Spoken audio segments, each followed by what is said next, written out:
नमस्कार दोस्तों, भारत स्टडी में आपका स्वागत है। आज हम वायुमंडल के बारे में चर्चा करेंगे। वायुमंडल और वायुमंडल की संरचना क्या होती है, तो जान लेते हैं वायुमंडल के बारे में। वायुमंडल जो होता है वो जैसे हमारा पृथ्वी है, पृथ्वी के चारों तरफ कुछ लेयर में, जीरो से कुछ ऊंचाई तक जो हमारे वायु से घिरे होते हैं उन्हीं को वायुमंडल कहा जाता है। अब वायुमंडल में जो वायुमंडल के जो ऊपरी परत होते हैं, वायुमंडल के जो ऊपरी परत होते हैं उनको वायु विज्ञान कहा जाता है। जो निचली परत होते हैं उन्हें ऋतु विज्ञान कहा जाता है। अब हम पढ़ लेते हैं वायुमंडल में पाए जाने वाले गैसों के बारे में। कितनी मात्रा में गैसें कौन कौन सी पाई जाती हैं, देख लीजिए। नाइट्रोजन गैस कितने परसेंट पाए जाते हैं? 78% पाए जाते हैं। ऑक्सीजन हमारा कितना है? 20.99%। उसके बाद आर्गन हमारा कितना है? 0.93%। उसके बाद कार्बन डाइऑक्साइड हमारा कितना है? 0.03% परसेंट की मात्रा में पाए जाते हैं। अगला देख लीजिए हाइड्रोजन। हाइड्रोजन हमारा कितना है? 0.01% की मात्रा में पाए जाते हैं। तो ये हमारे जो गैस है वायुमंडल में पाए जाते हैं, कम अधिक मात्रा में। अब चलते हैं, आपको संरचना के बारे में बता देते हैं। जो हमारा वायुमंडल की जो संरचना है 5 परतों में विभाजित किया गया है। हम उन्हीं परतों के बारे में चर्चा करेंगे। सबसे पहले हम जान लेते हैं क्षोभ मंडल के बारे में।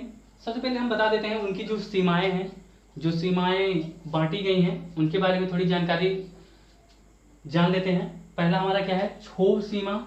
दूसरा हमारा समताप सीमा। तीसरा मध्य सीमा। चौथा आयन सीमा हमारा है। अब देख लीजिए जो हमारे 5 लेयर बने हैं, 5 लेयर के बारे में चर्चा कर ले रहे हैं। सबसे पहले हम क्षोभ मंडल के बारे में चर्चा करेंगे, जिसे अंग्रेजी में ट्रोपोस्फेयर कहा जाता है। क्या कहा जाता है? ट्रोपोस्फेयर कहा जाता है। अब इसके बारे में हम चर्चा करते हैं। जैसे यहाँ जो हमारा मौसम परिवर्तन होता है, वातावरण के बारे में जो भी कुछ कार्य होता है वो क्षोभ मंडल में होता है। जैसे हमारा बारिश का होना, बादल छाना, मौसम परिवर्तन में जैसे आंधी, तूफान, धूल के कण आदि जो हमारे आते हैं, इन्हीं के अंतर्गत आते हैं, क्षोभ मंडल के अंतर्गत ही आते हैं। अगला देख लीजिए, ये हमारा था 0 से 18 किलोमीटर के बीच में। अगला हम देख लेते हैं समताप मंडल के बारे में पढ़ लेते हैं, जिसे स्ट्रेटोस्फेयर कहा जाता है। स्ट्रेटोस्फेयर के बारे में हम उसी के बीच में हमारा ओजोन परत पाया जाता है। तो देख लीजिए 18 से 60 किलोमीटर के बीच में हमारा समताप मंडल पाया जाता है। अब चर्चा कर लेते हैं 18 से 35 किलोमीटर के बीच में इतनी मोटी ओजोन परत पाई जाती हैं। कितनी मोटी?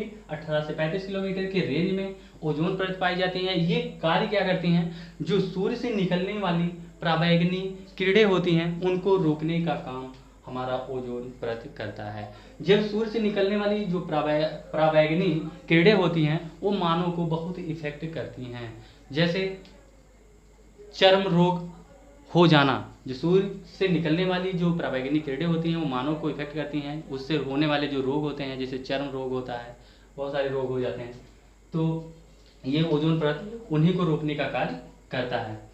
अब देख लेते हैं इसके बाद जो हमारा अगला, एक चीज और हम बता दें आपको ओजोन परत के बारे में।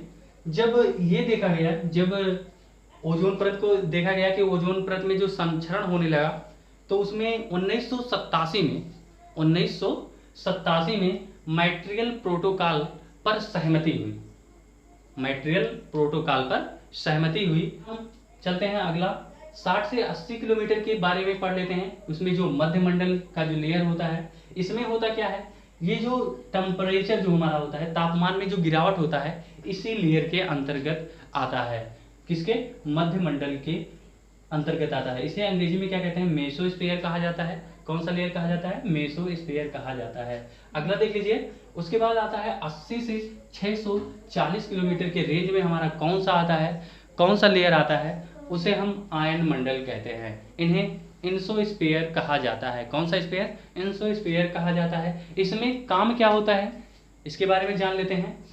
आयन मंडल के बारे में जान लेते हैं। इसमें जो हमारा कृत्रिम उपग्रह है, जो हमारे ग्रह हैं, जैसे कोई भी ग्रह है, वो जो हमारे जो कृत्रिम उपग्रह है, जैसे टेलीविजन हमारा होता है, रेडियो होता है, जो मतलब संक्रांति जो होती है, हमारी संचार की जो क्रांति होती है, इसी लेयर के अंतर्गत आता है। किस लेयर के अंतर्गत? आयन मंडल के अंतर्गत। आज जो हम लोग मोबाइल चला रहे हैं, उनका जो नेटवर्क पकड़ रहा है, इसी के अंतर्गत ही आता है। किसके अंतर्गत? आयन मंडल के अंतर्गत आता है। अगला लेयर हम चलते हैं 640 किलोमीटर से 1000 किलोमीटर के रेंज में जो हमारा लेयर पाया जाता है, उसे वायुमंडल कहते हैं। अंग्रेजी में इसे एक्सोस्फीयर कहा जाता है। इसमें जान लेते हैं इसमें कौन सी चीज़ें अधिक मात्रा में पाई जाती हैं, क्या पाए जाते हैं। तो इसमें जो हाइड्रोजन होता है और हीलियम की मात्रा अधिक पाई जाती है। ये क्या है? ये गैस हैं।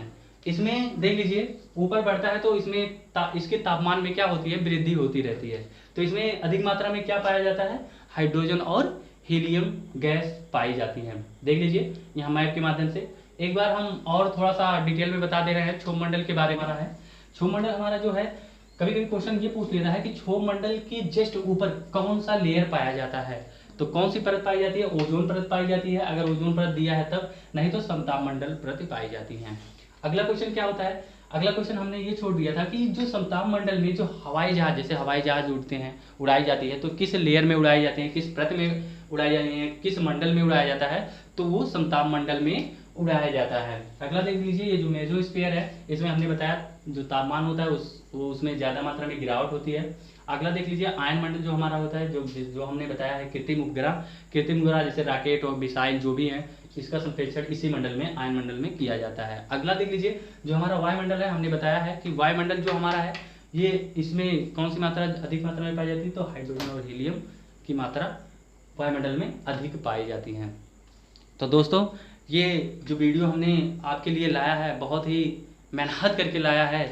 अगर ये वीडियो आपको अच्छा लगे तो ज़्यादा से ज़्यादा अपने दोस्तों को भेजें, लाइक करें, सब्सक्राइब करें, जिससे हमको लगे कि हाँ, हमारे वीडियो को सभी लोग देख रहे हैं।